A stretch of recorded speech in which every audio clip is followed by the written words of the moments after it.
Hey guys, and this is just going to be a quick AV video, just because I recently picked up this monitor and I just wanted to show you guys this really cool monitor I picked up. I actually got this with an Atari 800 computer that I recently picked up, and it came with some neat things, and one of them was this monitor. Now, I don't believe the early Atari 8-bit computer line had like a Atari badged monitor.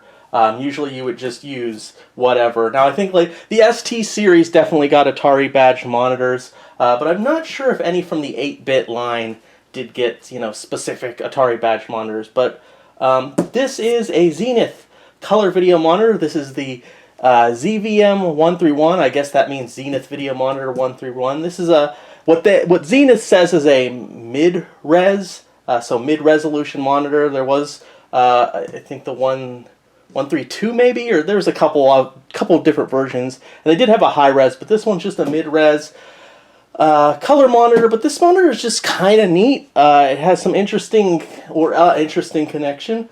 So we're just going to take a quick look at this monitor. Alright, so here is the monitor out of the box. Very kind of cool retro design with this monitor. It's almost like more of a 70s monitor. I think this monitor was released in 1984, but it has a very sort of 1970s aesthetic to it, more so than 80s, I would think, but it's a little bit subjective there. But it does look cool. It definitely has a retro look. The screen, I noticed right away, it's one of those, when you get monitors, sometimes they have their like gray, and sometimes they're black. I'm not really sure what the reason for that is. Maybe different kind of phosphors, but this one definitely has that weird kind of like gray screen to it. This isn't a Trinitron, so this uses a shadow mask. We have Zenith Data Systems down here. A little flap opens up and you have your different controls. Let's see what we have. So we have sharpness, tint, color level, black level, and display drive. We also have BR. It looks like it's a little pot. I'm guessing brightness. So we have volume. So there is a small speaker built into this monitor. It's very TV-like actually in a way. A light sensor. So maybe like some kind of remote. I don't know why there's a light sensor. It's very interesting. I believe that's a power LED there, and then we have a push on and off power button. So let's take a look at the back of this monitor. Alright, so here we have the back of the monitor, and over here we have a hardwired power cord. Would rather see a detachable one in case something happened to the cord, but that's fairly common. So there's the tag, model ZVM-131, June of 1984 this was manufactured. So let's go over to the connections. Alright, so looking at the connections over here on the left side of the monitor, we have two here. We have Video High Z and Video 75 Ohm. Now, I'm actually not sure what this Video High Z is. They both look like composite inputs. On the manual doesn't really specify. The manual just says to connect your composite to this connector right here. So maybe one's a video in and out. I'm actually not really sure, and just browsing the manual online didn't really enlighten me on that. So yeah, that's kind of interesting. We have audio out and audio in, so you can pass through the audio right there. There's your audio in and out, and then interestingly, below that, we have a RGB connector. It's probably a little dark to see it.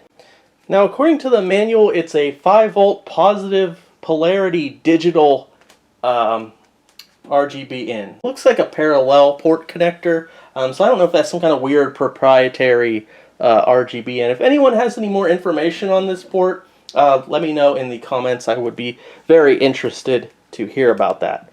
And then down below we just have two switches. Sorry if it's a little hard to see. We have this one right here. This is green and white. So if you want it to be color, you have it to white. And if you switch to green, it actually switches to like a monochrome green screen. So if you want that IBM monochrome green monitor effect, you can just switch it to green. The manual also advises green if you're doing text. And we also have another switch right here that's just composite or RGB. I kind of wish this had an S-video in, or from something of this vintage, I would really more expect the dual RCA jacks for that sort of, I forget what they called it. It was like composite S-video or composite chroma or something like that. Like on the a lot of those Commodore monitors where you had two RCA jacks. It was just kind of like a primitive S-video connection. If this monitor had that, that would be great. Alright, so I have a NES hooked up to this thing, and then I'm going to try this little adapter so we can get sound to come out of the monitor. I haven't tested the sound yet, so I don't even know if the built-in speaker is working, but yeah, we'll play some Mario or something, see how that looks. Alright, so trying to use the minimal light here, so I'm going to turn the monitor on. Nice little static crackle. And I'm going to turn the Nintendo on here. Alright, so it is displaying the NES. I've got a flash card in it right now, so I'm going to see if I can load something up for us. Alright, let's see if we can load up some DuckTales and see how that plays on here. It looks good, actually. That's a pretty good image. I don't hear anything yet. I haven't played this in a while, so... There we go.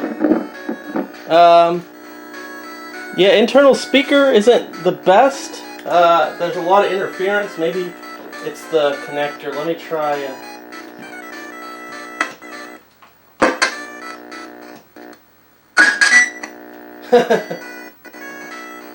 Okay, so it kind of works, but we got a lot of buzzing.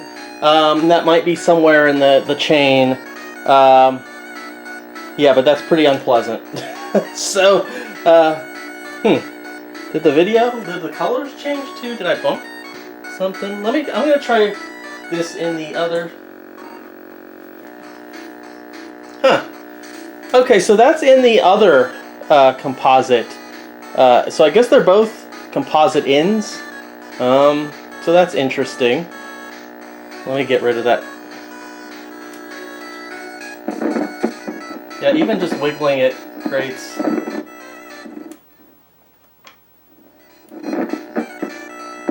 Yeah, so I don't know what the deal is there with the built-in speaker, but let's play some DuckTales. I mean, I've certainly seen better monitors, but for something from 1984, this is pretty decent. We'll just do... Yeah, so it's been a super long time since I've played this game. Probably too long because it's a great game. Doesn't... Again, it looks maybe a little too blue. I'm sure there's some adjusting that can be done, but it doesn't look bad. It's pretty sharp. Like I said, for a 1984 monitor, that's not bad at all. You certainly can do worse. And let me try adjusting. Maybe it looks a little worse now. It's a little too dark now. I don't know if that looks better or worse, but overall it's not horrible. And if you're good at calibrating images, you know. So let's take a look real quick at that green screen. So if you wanna pretend like you're playing on an old monochrome monitor, you've got that green screen switch, and voila. So that's interesting. So yeah, that is the Zenith ZVM-131 monitor. Pretty interesting monitor. If anyone has any more information on it, let me know. But yeah, pretty cool pickup with an Atari 800. So that's all for this video. Let me just put it back into color mode. Bam. Uh-oh. Nope, that's... So yeah, it's a little fidgety when you bump on it and stuff, but Probably maybe some cracked solder joints in there. I don't know. It's not in perfect condition. But what? It's like 30 plus years old. So what can you say? Well, thanks for watching, and I'll see you in the next video.